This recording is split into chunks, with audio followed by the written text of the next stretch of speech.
Disneyland really hit home with those sweets that people at that time in the 50s didn't really eat like snacks and treats like we do these days. It was a lot more staples in their lives.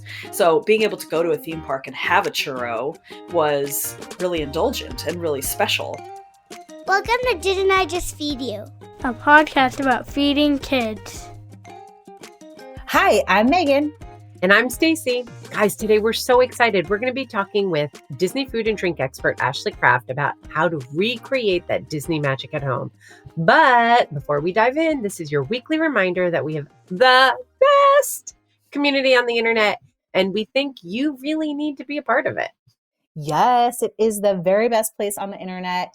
There's a free area that absolutely anyone can join with just an email address. And then there's a supporting membership, which gives you more access to recipe ideas, private Q&As with both of us, as well as exclusive episodes every month and a quarterly cocktail hour with a huge giveaway.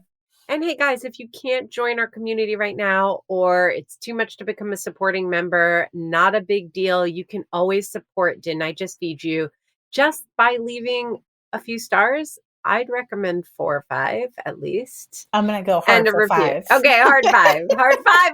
That's what I meant. I was trying not to be pushy. And a review would be amazing. Hey, those reviews have been rolling in recently, and they're so making us so happy again. Yes, I love it. Lastly, I wanted to add that if you're a new listener binging older episodes, a heads up that our old Facebook group no longer exists. The free Kajabi community is the best place to connect with us and to ask us questions like, Stacey, what are your feelings on Disney food, and what is your favorite Disney food? I love Disney. And it's funny. Sometimes I tell people that maybe you need to, I don't know me in person. It'd be interesting to me to hear from our listeners based on what they know of me just through the podcast, if it would be surprising that I love Disney World. I don't know. I feel like it's not, people but I also know you. Yes. They're like, what, really? I love it. I think it's magical. It's so maximalist. Yeah, I mean, that's for sure. Right? And it's just like everything is beautifully, like everything in the parks is beautifully and thoughtfully designed. There's so much of it that like, it just makes so much sense to me that you love Disney. It's like a high theater experience that you get to be a part of. And my dad used to take me, we used to drive to Florida. We couldn't afford to fly. And my dad loved road trips. So me and my brother, and he was 7 years older than me. So like he was a teenager and I was like this excited, like, let's listen to the Chipmunks on the cassette, as we're driving down to Florida. I just have these great memories of going down there and it feeling so magical. And then the first time that we took Isaac is a very cerebral, logical person. He's not touchy-feely, like cuddly into magic. Like he's like a straight arrow. And even when he was little, he was like that. And we spent 3 days at Disneyland, and we were walking back to our hotel to take a break at one point. And little Isaac looked up at me and said, "It really is magic here." And I was like, "Oh my God." It's a core memory right there. That is a core memory. Yes. So I love it. I think that the food, I've had great food experiences there. I did not know there was so much and that people were so fanatical about it. Our guest today, Ashley Croft, has 2 books. So she has the unofficial Disney Parks Cookbook, is her first book. Her most recent book is the unofficial Disney Parks Drinks book, which is really fun, and we'll talk about why. And then she told us that she has an upcoming book all about Epcot food. And these are dense cookbooks. I mean, we're talking hundreds of pages with tons of recipes that range from like easy to simple, from dinners to snacks. The drinks are like snacky, indulgent to just like fun blue milk, related to Star Wars. So there's tons of great stuff in them. I'm old school. I feel like I was maybe introduced to churros at Disney, and then Dole Whip. Yeah. Yes. Those are my favorites. So what about you? What are your Disney memories and experiences? Okay. Hands down, churro is like the Disney food experience that I've never had a churro that lives up to that taste memory. We would go when we lived in Reno until I was 8. I don't know if we've ever really talked about this. I knew that, but we've never talked about it on the podcast. So it was really easy for us to do road trips to the California Disneyland park. And I mostly went with my dad and his wife at the time, who is my stepmom, who I have like still a great relationship with. But we would go with like all of her family. Like she has 3 sisters. Her mom and dad would go, and we would travel in an RV. So that in and of itself is like a whole experience. But we would go, like we probably went 3 or 4 times in the time that we lived in Reno to Disneyland parks. And the thing I remember the most is churros and like the Haunted Mansion. Like, yeah, like it scared the crap out of me. My dad was a little bit of a jokester, and I think didn't always like, this makes him sound like he was like, there was a mean edge to his joking, and there really, really wasn't. He was just like a funny, jokey guy. But I think he just made the wrong call, and he tricked me into going on that ride. And I was like, I tried to hightail it out through the back of, like, I was trying to run. My brother had to catch me. I was scared. Yes. I think it was exactly that. And for some reason, my like churro memory and Haunted Mansion are like tied together. And I think it was like an unusually like rainy day so it was already like spooky, foggy vibes. Yeah. So yeah, like I don't ever want to go to Haunted Mansion. I'm probably scarred for life from that. It's one of my favorites now. But also, you mentioned character breakfast, which we did do on one of our trips, where like you go early, you get to meet with the characters. I'm pretty sure I was obsessed with Beauty and the Beast at the time, and so we were getting to meet Belle and Beast. But I froze. I just choked. I ruined the whole thing. I just like sat with my waffles. I think they were Mickey waffles, and like stared at Belle. I mean, I think that's a perfectly reasonable reaction that I think is pretty common. So anybody who's thinking of planning a trip to Disney, and especially if it's like that, either that first time or this one once in a lifetime, definitely stay tuned, because Ashley had a ton of tips about navigating food at all of the different parks. And she has some great tips specifically about character breakfasts. Yes. So I want to segue and say we had planned to go to Disney in January for Ella's birthday. And then we were all sick over the break. And so we're like, we're not going to do Disney World yet. We're going to wait and go. And I really loved Ashley's advice about going right now. But it led me like on this thing on Instagram where I just like started following Disney influencers, Disney lovers, and there's so much fun food. Like you could just go and spend the whole day eating at like the different snack places, the different 100%. table service restaurants, and make that your whole trip. Yeah, food and roller coasters. Let's do it. Yes, but also anyone who's listening and is like, Disney is not on the cards for me. My kids are really little right now, or it's like not on the budget. We do get to talk to Ashley about utilizing her books and having fun Disney experiences at home too. So I think we should hear from Ashley. So as a child who grew up in Anaheim, California, Ashley Croft could recite the Star Wars tour ride by heart. That's how much she loved it. She could even navigate the park without a map. And she fell asleep to the sound of Disneyland fireworks each night in her bedroom. That's how close she lived. It's so magical. After 2 internships at Walt Disney World and many, many more visits to Disney parks, Ashley is now one of the leading experts of Disneyland and Walt Disney World. Her popular blog, Ashley Crafted, is best known for featuring recipes inspired by Disney park foods to help people recreate that Disney magic right in their own kitchens. And she's written 2 cookbooks that I already mentioned, but again, because we want you to grab them, they are so fun. The Unofficial Disney Parks Drink Recipe Book is her latest, and the Unofficial Disney Parks Cookbook. Ashley lives in Kansas with her husband, Danny, and 3 kids, Elliot, Hazel, and Clifford, and their kitten, Figaro, and their puppy Felix. Those are the cutest names ever. They're very Disney names. They're very also. Disney names, but she still makes time to visit the mouse. Like, for real, you're going to hear about that.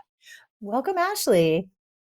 Okay, Ashley, why do you think that people are so crazy fanatical about Disney food and drinks? You know, I'm probably as surprised as anyone else to find out that people are fanatical about Disney food and drinks. I pitched this idea to my agent and my publisher, and they thought that it was a good idea and that it would probably sell a few thousand copies, but none of us knew the scope of the fandom that's out there. We just didn't understand the true like fanaticism, and so I don't know. I honestly think that a lot of people love Disney. They go to Disney parks and enjoy themselves there, but you have to eat. Like you spend all day at these parks. Nobody goes there pre-lunch or post-lunch. Everybody's there all day, so they're going to have to eat something.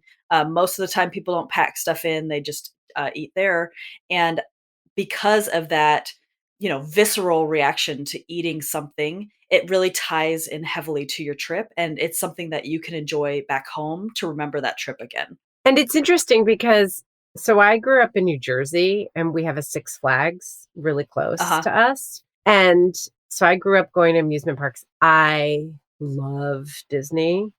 And it's like one of my great sadnesses. I mean, obviously, I'm being a little dramatic, but that my kids aren't super into rides. So they love it, but it's not like a place that they would go to necessarily over and over, whereas I would. But having grown up going to amusement parks, you kind of expect the food to be crappy, to be honest. Yes. And in Disney, I mean, there are definitely some misses, in my opinion, but like there's some good food in Disney. There's some Yes. really fun, delicious food. And like the things like the churros that you go, when you go back, you're so excited to get it. Or Dole Whip is my favorite. And I know a lot of people love Dole Whip. And Mhm. that's really popular because it's rare. It's hard to find anywhere else.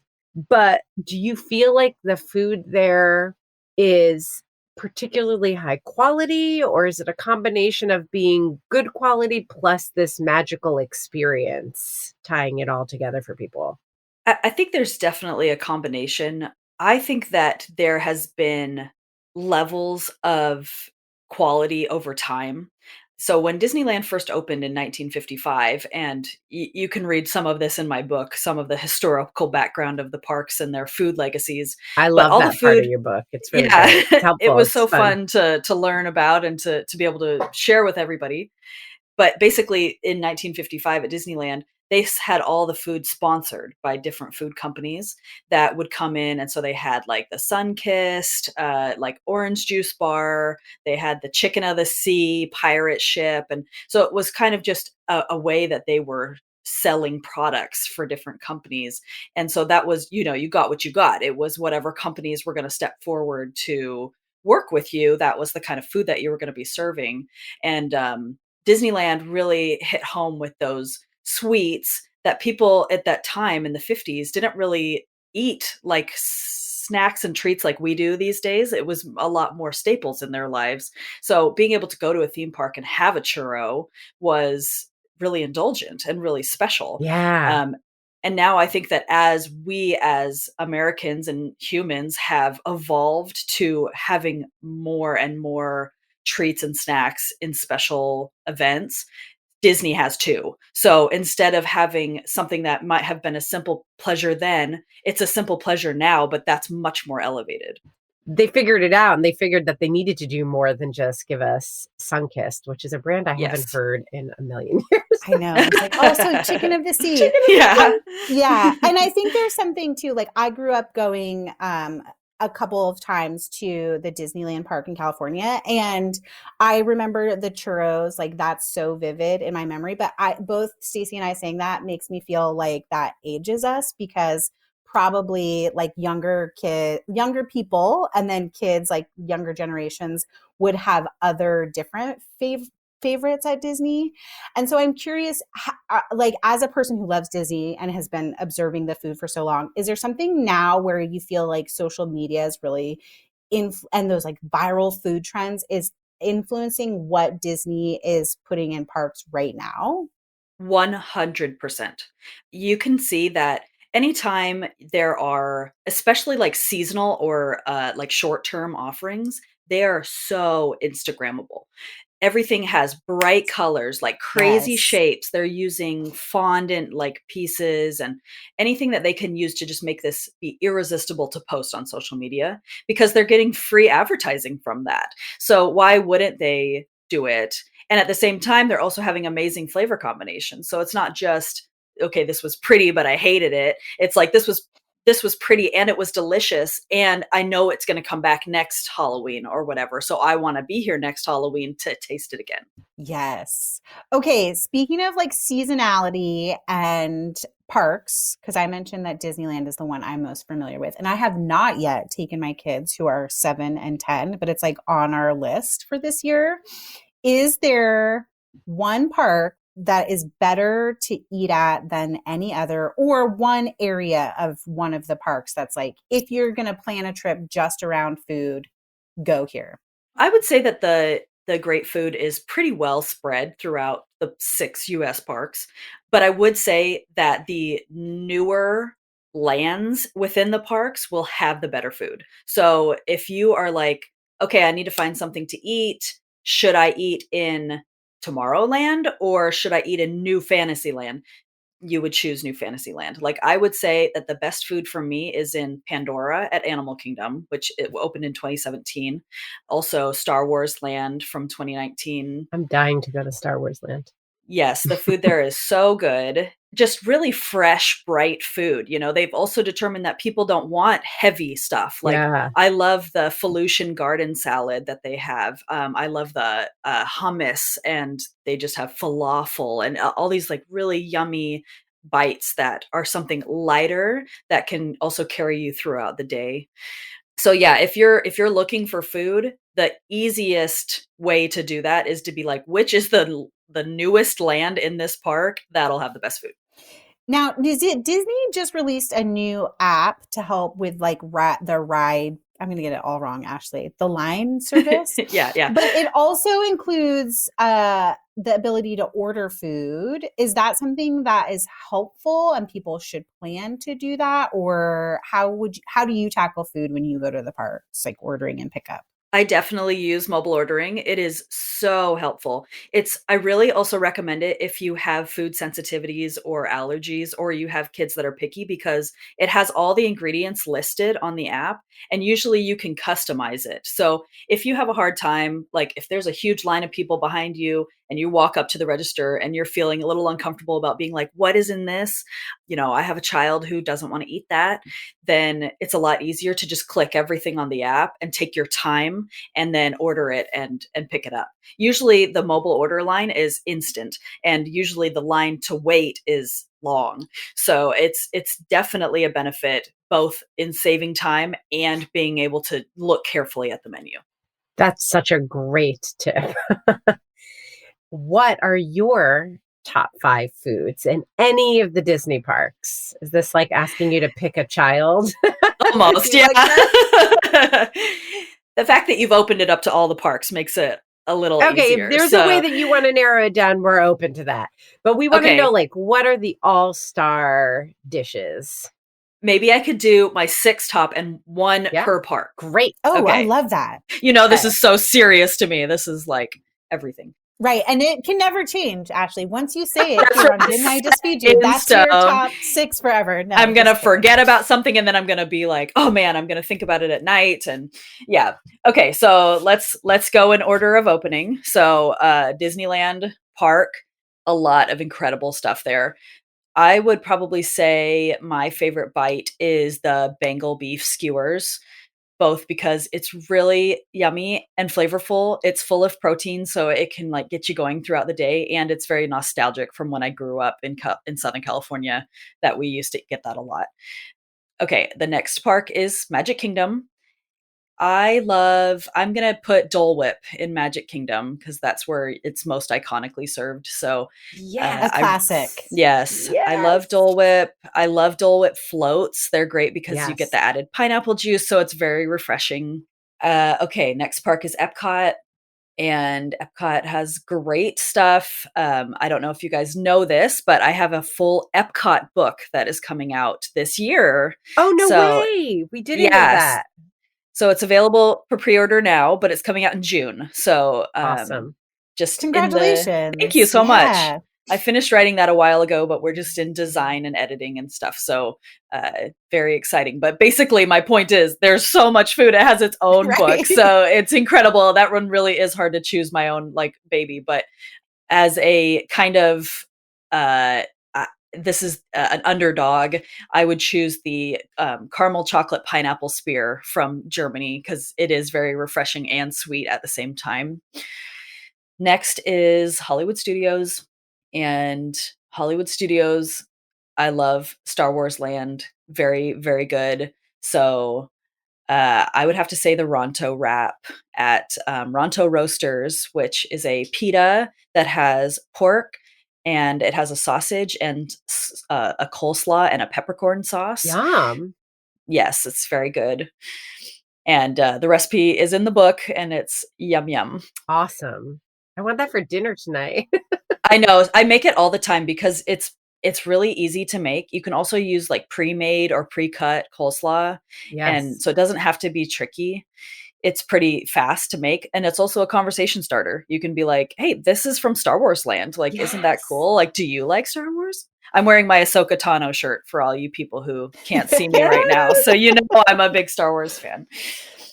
But I love that because this really is, I mean, your books really are such a fun way to get kids in the kitchen with you and Totally. also to encourage them to eat. I mean, there are like real recipes here that are great for dinner. I mean, you just gave a great example.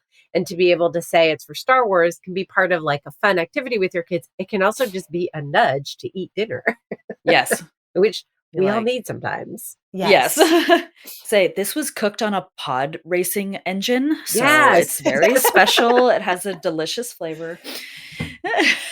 Okay, continuing on my food journey here. Next Two is more. Animal Kingdom. Animal Kingdom, I just keep saying everything is so good.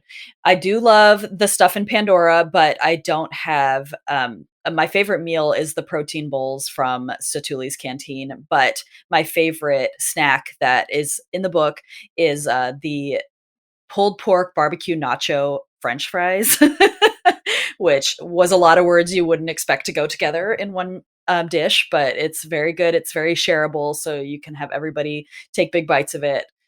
And it's located right in the middle of the park, so it's easy to get in and out of if you just want a quick snack.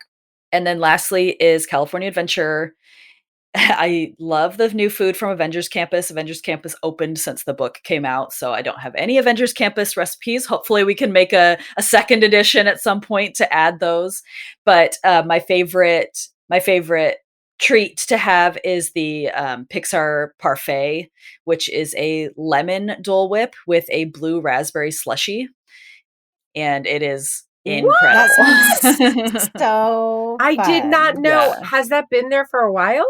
It has. It's from The Adorable Snowman, which is by the Incredicoaster, just right when you cross the bridge and enter Pixar Pier. Oh my gosh, I had no idea. I'm so sad that I didn't get that the last time I was there.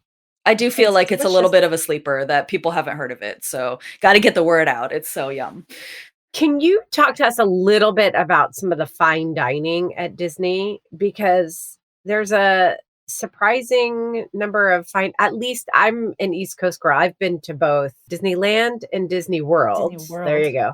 But I'm more familiar with Disney World because it's right here. It's not too far from me. It's a short plane ride, thankfully. But they have some great fine dining restaurants too there. Yes, they have incredible amounts of, they call them table service. So Okay. they have like snack carts, and then they have quick service, which is like a fast food, and then table service, which is where you would sit down and have servers come to you. And they are everywhere, like surprisingly, because they're kind of hidden. You usually have to get reservations very far in advance. They usually open them at about 180 days in advance. So it is crazy hard to get reservations. But if you do happen to snag one, the food there is really incredible. And usually the theming is really over the top at a lot of these. I want to speak to one of my favorites, which again is a little bit of a hidden gem. And usually you can find more reservations at it because of this, but it's called Skipper's Canteen, and it's across from the Jungle Cruise, and it's basically supposed to be like the place where the skippers hang out after work. So they have this vibe that the people are just sort of hanging out and eating this food, but they have really good fish, and they have some international dishes like Brazilian food. And they have different rooms that you can tour. They have a library and a study and then a cafeteria style room. So it's fun to get to just walk through and look at all the pictures on the walls. And there's these hidden gems that you can look for. One of the first time that I went to a table service restaurant at Disney World, Oliver was maybe, I want to say like 4 at most, 3.5, 4 years old. And we scored this reservation. I think it was in the safari area of the park. I clearly don't have the names of the parks down. But either way, we sat down, and I remember Mike and I were a little bit nervous to attempt to have like a sit down dinner with 2 small kids. And they immediately came up and gave Oliver and Isaac little bowls of goldfish. They were like in these pretty little fine dining bowls. It was adorable. And the kids were immediately like, oh yeah, like Wow. we're going to like it here. It was so fun and great. It was such a great touch. So I just want to say, we did also like eat quickly and get up and get out. And like we had to like walk Oliver around in the middle of dinner. So it's not. But it's great because they're used to that. Yes. Like these restaurants are Totally. made for to have children there. So you shouldn't feel self-conscious or worried that, oh, my kid's going to make a scene. Everybody in there has kids.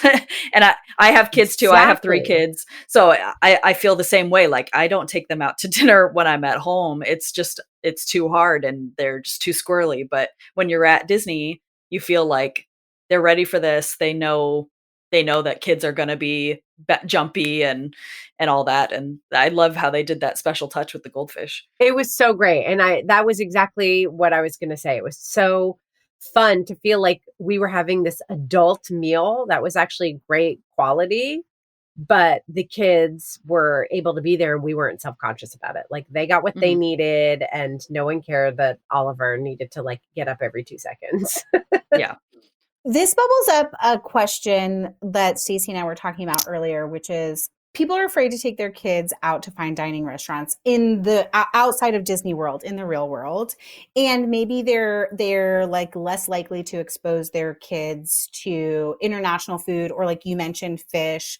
Some of your favorites are things that like sound delicious to me, but I feel like my kids would not like. So do you feel like Disney in general and Disney parks foods like expose a wider variety of Americans or eaters in general to new foods and new food experiences? Totally. I think that is definitely part of even the like mission statement of Disney is to expose people to cultures from around the world. Obviously, the World Showcase at Epcot is the biggest example of that, but that actually goes out into all the parks and even the resorts. My family and we dined at Boma, which is a restaurant at Animal Kingdom Lodge. We were just there about a month ago. So I felt like they had this huge it was a buffet and it was a breakfast buffet, but they had African food that was available and it was like, I mean, I can't even remember, but they were serving like fish for breakfast. And that's so different and unusual, but really cool to be able to learn, okay, well, why would these people eat fish for breakfast? Are they on an area where fishing is the main source of income? Is that what they would eat every meal of the day, or is it only a breakfast food? It opens up conversations to be able to have with your children while they're trying these new bites. And it's in a fun environment. So it's like even more encouraging of their curiosity. Right. And there's also other options. Obviously, there's the Mickey waffles, there's bacon. Yes, so totally. they don't have to feel threatened like they might if you take the kids to a sub-Saharan African restaurant at home, they'd be like, I don't want to eat any of this. Like, this is scary. I'm like totally checked out. But if it's like, okay, well, you can have a Mickey waffle while you're eating a bite of breakfast fish, then they might be a little more inclined. Yes. So speaking of breakfast, let's just talk quickly before we play a little game with you about the character breakfasts. Okay. Because I remember that being my least favorite food experience at Disney. But I still, to this day, my boys are 12 and 15, and I look at the photos of their Lilo and Stitch character interactions, and there's literally pure joy on their faces. It was like the best thing ever. They have such great memories of it still. Yes. They are heinously expensive. Yes. Like scary expensive. We're a family of 5, and so if you wanna go to a character meal, it is pricey. So you really have to decide that that is, how you're gonna use your money and that those memories are gonna be worth it, because if your kids aren't into that, it's gonna be a big sink. Yeah, and some kids get scared, and also some of those characters Yes. you can see in the park, and in some of Uh-huh. them, part of what made our experience great was, for whatever reason, I think Lilo and Stitch was the only one we could get into, honestly. So I Yeah. guess at the time, this is many, many years ago, it wasn't as popular. So my kids actually were like up and dancing around and interacting with, Mickey in a Hawaiian shirt and Stitch. And they got this like prolonged interaction, but that's not the case at all of the character breakfasts. Is that right? Yeah, and actually since COVID, it's been very different that Yeah. they are not allowed to approach the tables at all. So, I think it's gotten a little bit more lax since, COVID has moved on a little bit, that, I think that they get a little bit closer. They're not, like, from a distance that they used to be, but they Yeah. still don't touch. So, I do think that that was the benefit of doing the character meals, was that you did get to actually, like, hug and have a moment with the characters, and so for me, during COVID, when they have stepped back, I don't think it's as worth it because it's basically the same interaction you're gonna get for free out Yeah. in the park. Great. So, I typically steer away from any, buffets or prefix that has the set price because 'cause they're always really high. It's usually in the $60 range for adults Oof. and, the $40 range for children, so that adds Oof. up very quickly. Whereas, if you go to some place that just has a regular menu, my family and I, we just like to order a little bit of each kind of course and then just share around the table so that we all get to try something new. So, like, we dined at, Liberty Tree Tavern, which is a all-you-can-eat family-style food in Magic Kingdom, and I think the bill was seriously, like, $300, like, it was so expensive, and, we loved the food, but it was a lot.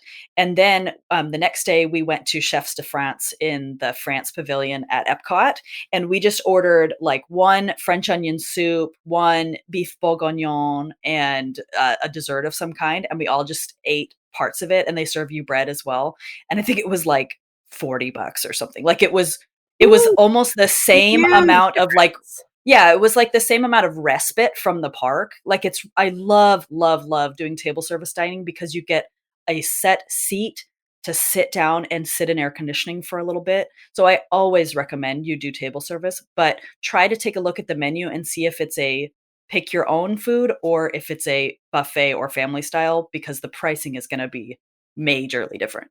Those are great tips. I'm wondering if, especially since you've been to the parks recently, if you just really quickly have any tips for families who are planning to go, or maybe like some observations if people are concerned like about COVID precautions. I've heard from people who go pretty often that actually it's like a great time to go to Disney parks. Like there are fewer people. Everyone's really great about like the COVID protocol, and it feels like very safe and just as enjoyable. Like it's still worth the money. Would you agree or disagree with that? So I have been going a lot in the last couple of years because I've been writing books constantly. So I go about every other month. I'm actually going to be there What? But I know I'm, I'm like very I jealous right know. now. I'm going to be there this weekend. So I purchased a house in Florida this fall, so I'm there all the time. But it's great, and I do think that things have gone a lot back to normal than they have been. So for a while there, I was not recommending anybody go to Disney who was making it a once in a lifetime type of trip. If you go frequently, or if you wanted to do Yeah. like an adults trip, then it is a good time. If this was like your one trip with your children, again, things have really gone a lot back to normal. But if it was a few months ago, I would have said absolutely not because they had no characters, no shows, no Mm, parades. That's kids' favorite stuff. yeah. So for me, that's not. Like they've had the rides running all this time and they've had most of the food open. So that's my jam. Like I'm riding rides and eating food. I don't visit characters. So But my kids, that's their highlight. So if it's something that you've been waiting for, just wait a little bit longer. They just started reopening character experiences, and they're restarting a lot of the shows now. So I do think that we're really close to having things back all the way open. And I do think that they do a very good job of keeping it safe. They're very strict about wearing masks indoors. Hmm. They do have people stationed outside of every building and ask everybody to put masks on, so that they are not loosey-goosey about it. They're serious about it. So if you're wondering, well, I bet people aren't doing it. They are doing it. They have to do it. Okay, so That's such great advice. Yes. I think Stacey and I are in the same vein. It's like those people who are waiting to go. We want to play a little game so that they might be able to have like some Disney experience at home, and also as a reason to go buy your books and pre-order your new book too. We're going to give you some movie titles and ask you for food pairings to go with them. Disney movies. Okay. Are you ready? Okay. So this is, you're watching the movie and you're going to eat something from my book. Is that? Or if like, cause the first one up is Encanto. And so maybe you don't have food, like a recipe that goes with that yet, but maybe you could suggest food pairings for it. And then for the other ones, yes, I think you'll be able to pull stuff from your books to pair it. Great. Are you ready? Yeah, Jumping off with Encanto, do you have ideas of fun food pairings? Could be dinner, could be just snack things, could be a fun treat.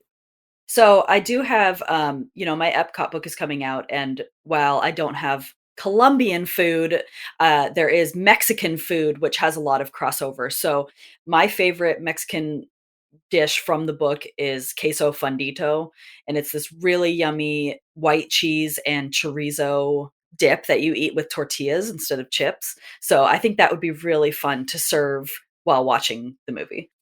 I love that. I love queso fundito. I love Also, it it's too. very easy to make, which Yes. is really nice. It's Yes. not like No, just put it in a dish. Tex-Mex. Yes, Uh-huh. it's not like Tex-Mex queso where there's like a Mm-mm. lot of building a roux and stirring and all that. Right. No.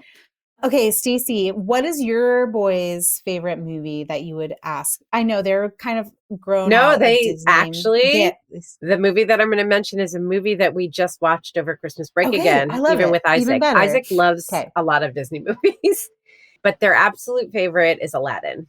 Love it. Just saw that musical on Broadway I know. in October. So love it, love it, love it. So from my Epcot book that's coming out, there's a Morocco chapter, which has Arabian style food. And there's a recipe for hummus fries. And I Ooh. love it. It's really good. It basically tastes like hummus. It's not really a fry. It's kind of more like a log. Yeah. But they call it that anyway. But it's very good. I think that would be a good pairing for Aladdin. And also, I feel like that's what's so great about the recipes in your books, is that so many of them are recipes that you can say, this is from Star Wars, or let's do this while we're watching this movie. And then they can become regulars in your rotation, because hummus fries, like, of course, kids are going to want that all the time. I want it all the time already.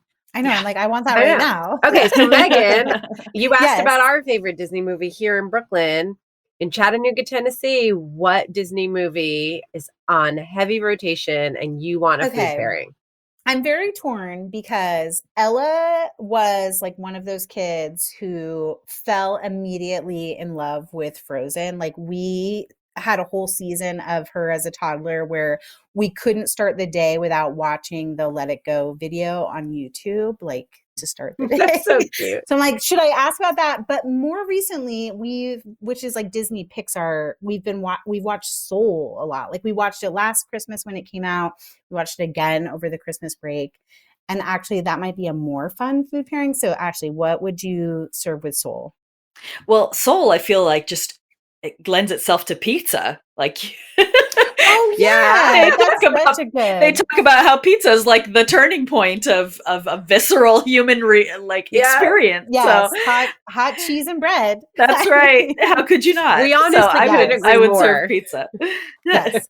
Okay, so Ashley, what are like your three kids? Is there one movie that's like a family favorite that you would pick to watch and pair food with at home? Let's think.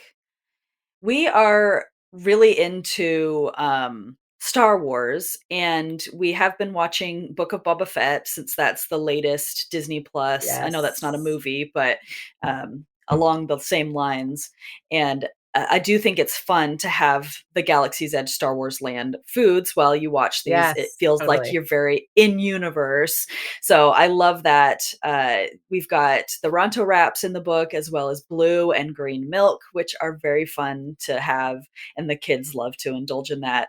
I also, as a little tip, if you want to, I have a drinks book. I haven't really been mentioning it as much, but the drinks book has a ton of Star Wars recipes in it as well. And a way that you can immediately elevate a drink to make it more fun for yourself or for kids is to put it in a really fun cup. And that especially is true for Star Wars, because you can imagine the type of glassware that they would have in another galaxy would be really fun and exciting. So a cool tip is to go to a thrift store and look through the glasses that they have there and just have a mindset like, what would Boba Fett be drinking out of? Like Yes. what kind of cup would he have on his throne? And grab some of those, bring them home, make some blue and green milk and put them in the glasses, and just watch how fun your kids enjoy that. Yes, you're talking to two ladies who have been drinking their coffee out of Santa mugs for the last month. So we're here for that tip. Yeah. Yeah, I also just love that. I love that you mentioned the drink book, because I know everyone's like so obsessed with Disney food, but especially for at-home experiences, I think there's something so great about like just doing a special drink. Like you can have a regular dinner and then afterwards it's like you have a frozen Dole Whip or something. And it's like a lot lower effort, maybe for parents who are like tired from the holiday season and just like living in the last 2 years. So Absolutely. I think that's such great advice. Ashley, this has been so fun. Thank you for joining us today. Thank you for having me. It's great getting to know you ladies. Can you take us with you to Disney next time? I mean, where's our ticket? Where's our ticket, Ashley? I'm always there. I'm always there. I actually rent out my, I bought a townhouse in the fall, and I do rent it out on Airbnb, and I've themed every room to different attractions at Disney. So you know how obsessed I am with Disney, and you know how much of attention to detail I take. So just imagine how fun my place is. Yes. That's Can we awesome. link to your Airbnb in the show notes for anyone who might be curious and planning a trip? Absolutely. Absolutely. Yay. Awesome. We will do that along with all your books, including your upcoming book. Thank you. So Megan, you and I were having a conversation, and I'm so glad you asked Ashley about introducing new foods, because I know that Disney, it is part of their mission. I mean, even with Small World, like back in the 50s, with this aspiration to explore different cultures and take a global view of the world, even though this is a very essentially American entity. And I really don't know enough about how we try to avoid using the word authentic, but I don't know how much like real research goes into thinking about the foods and the recipes, and are the recipes being developed by people who were raised in and experienced the culture firsthand. I do know that one of our very, very first guests, Chef Jenny Dorsey, who I love so much, she came to talk to us about school lunches and her experience being a first-generation Chinese American. She worked on the Avatar cookbook, the official one for Disney, and they worked really, really hard to make sure that they had someone developing recipes who had a deep personal cultural connection. And Jenny took that job really, really seriously. She kind of documented her experience doing the project on her Instagram. I don't know. I don't really like have a question here. I just think it's interesting to think about the ways in which we introduce new cultures and new foods when they aren't our own, and kind of being thoughtful about that. Because I think Disney can be a great stepping stone. But then where do you go from there if your kid's like, oh, that African food was so delicious that we had at the Disney theme park? Like, now how do we carry that through in our homes, going beyond the Disneyfication? Is that a word? Did I make it up? No. Of cultures. Yes.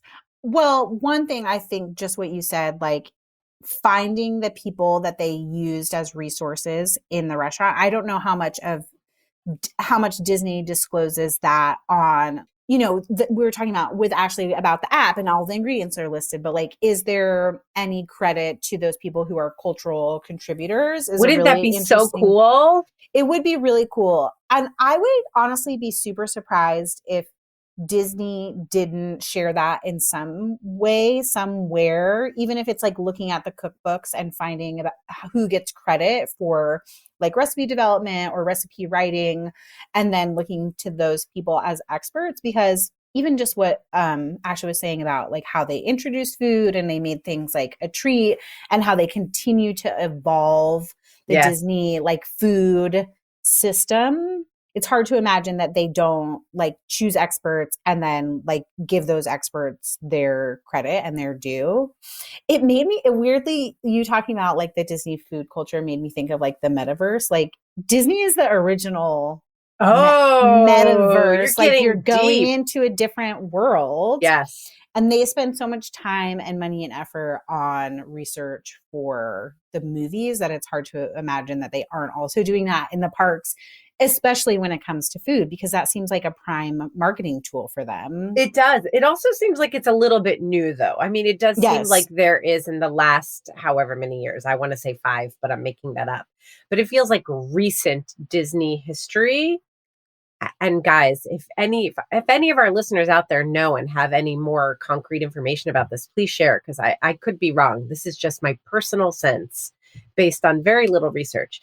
But it does feel like it is a more recent thing to think about, making sure, at least with the movies, that the writers, the producers, the actors are all coming from a place of knowledge, that it just basically isn't a whole bunch of white Americans saying, let's do a movie based in Colombia, and like share what we know of Colombian culture. Yes. That there's like, it goes deeper than that.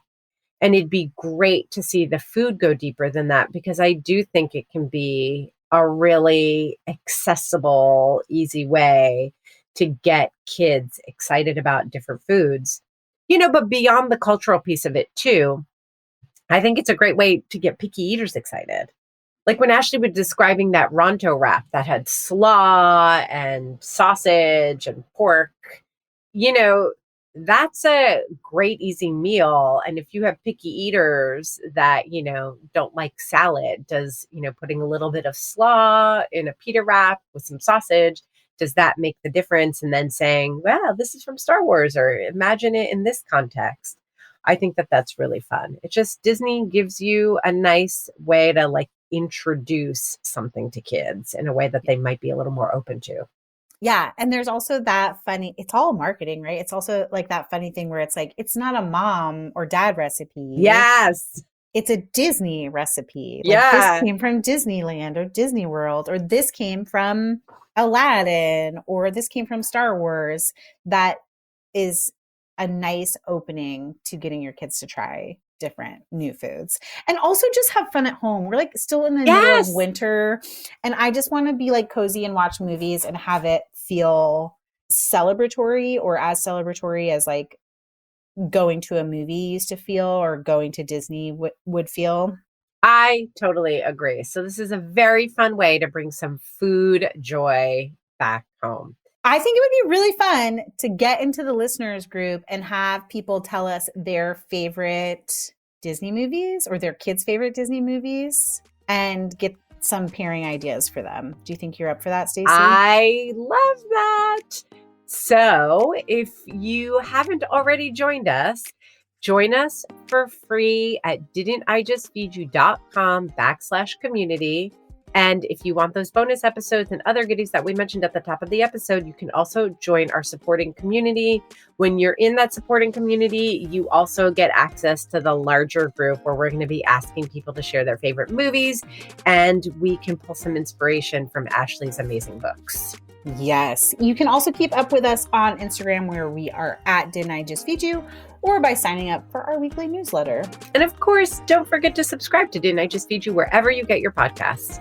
Or if you're already a subscriber, leave us a rating and review. Those don't only bring us joy, they also help other busy home cooks find us. A huge thank you to our editor, Samantha Gatzik. I'm Megan. And I'm Stacy. Stay sane and well fed until next week. What is something you would never eat? I would never eat fish. I don't like fish.